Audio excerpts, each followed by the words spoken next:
ನಾನು ಬೆಂಗಳೂರಿಗೆ ಬಂದೆ. ಬೆಂಗಳೂರಲ್ಲಿ ಸುಮಾರು ನಾನು 17 ಡೇಸ್ ಬಸ್ ಸ್ಟ್ಯಾಂಡಲ್ಲಿ ಮಲ್ಕೊಂಡಿದ್ದೆ. 17 ಡೇಸ್ ಅಂದರೆ ನನಗೆ ಇಲ್ಲಿ ರಿಲೇಷನ್ಸ್ ಎಲ್ಲ ಇದ್ದರು. ನಮ್ಮ ಆನೇಕಲ್ ನಮ್ಮ ಚಿಕ್ಕಮ್ಮ ಇದ್ದರು, ನಮ್ಮ ಅತ್ತೆ ಇಲ್ಲಿ ಗವಿಪುರ ಗುಟ್ಟಳ್ಳಿ ಇಲ್ಲೆಲ್ಲ ಇದ್ದರು. ಬಟ್ ನಾನು ನನ್ನ ಸ್ವಾಭಿಮಾನದಲ್ಲಿ ನಾನೇ ಇಲ್ಲೇ 17 ಡೇಸ್ ಇದೆ. ನನಗೆ ಈಗಲೂ ನೆನಪಿದೆ. ಮೆಜೆಸ್ಟಿಕ್ಕಲ್ಲಿ ಮಲ್ಕೊಂಡ್ರೆ ಪೊಲೀಸ್ ಬೀಟ್ ಬರ್ತಾರೆ, 3 ಅವರ್ಸಿಗೆ ಒಂದ್ಸತಿ ಬರ್ತಾರೆ, ಹೊಡಿತಾ ಇದ್ರು. ಆಮೇಲೆ ಶಿಫ್ಟ್ ಆಗಿ ಬೇರೆ ಕಡೆ ಜಂಪ್ ಆಗೋದು. ಅಂದರೆ ನಂಗೆ ಆಗೋ ಜಾಗ ಇರಲಿಲ್ಲ, ಮಲ್ಕೊಳ್ಳೋಕೆ ಜಾಗ ಇರಲಿಲ್ಲ. ಬಸ್ ಸ್ಟ್ಯಾಂಡ್ ಮೆಜೆಸ್ಟಿಕ್ ಹಾಂ, ಅವಾಗ ಹಮಾಮ್ ಅಂತ ಏನೋ ಸ್ನಾನ ಮಾಡೋದು, ನಿರ್ಮಲ್ ಅಂತ ಇದ್ದಾರೆ ಇವಾಗ. ಹೌದು ಹೌದು ಕರೆಕ್ಟ್. ಅಲ್ಲಿ ಸ್ನಾನ ಮಾಡಿಕೊಂಡು ಆಮೇಲೆ ಪುನಃ ಇದು ಮಾಡೋದು. ಆಗ ತಿನ್ನೋದಕ್ಕೂ ನಂಗೆ ತುಂಬ ಕಷ್ಟ ಇತ್ತು. ಅಂದರೆ ಕೆಲಸ ಮಾಡೋದಕ್ಕೆ ಏನು ಮಾಡ್ತಿದ್ದೆ ಅಂತ ಹೇಳಿದ್ರೆ, ಕೇಳಿದ್ರೆ ನಗ್ಬೋದು ಎಲ್ಲರೂ.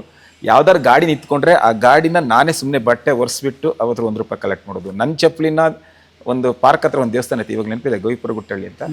ಅಲ್ಲಿ ಒಂದು ದೇವಸ್ಥಾನ ಇದೆ. ಆ ಪಾರ್ಕ್ ಒಳಗಡೆ ಒಂದು ದೇವಸ್ಥಾನ ಇದೆ. ನಾನು ನನ್ನ ಚಪ್ಪಲಿನ ಹೊರಗಡೆ ಇಟ್ಬಿಟ್ಟು ನನ್ನ ಚಪ್ಪಲಿನ ಇಟ್ಬಿಡೋದು, ನಾನು ಕೂತ್ಕೊಳ್ಳೋದು. ಆಗ ಇನ್ನು ಚಪ್ಪಲಿ ಬಿಡ್ತಾಯಿದ್ರು. ಆವಾಗ 50 ಪೈಸೆ ಆಗಿ ಹಿಂಗೆ ಕಲೆಕ್ಟ್ ಮಾಡಿ ಆ ಥರ ಎಲ್ಲ ಮಾಡ್ತಾಯಿದ್ದೆ. ನೆಕ್ಸ್ಟು ರಿಲೇಷನ್ಸ್ ಎಲ್ಲ ಇದ್ದರು ನನಗೆ, ನಾನು ಹೋಗಲಿಲ್ಲ. ಬಟ್ ಅವ್ರಿಗೆ ನಾನೆಲ್ಲೋ ಚೆನ್ನಾಗಿದ್ದೀನಿ ಅಂತ ಅಂದ್ಕೊಂಡಿದ್ರು ರಿಲೇಷನ್ಸ್ ಎಲ್ಲ.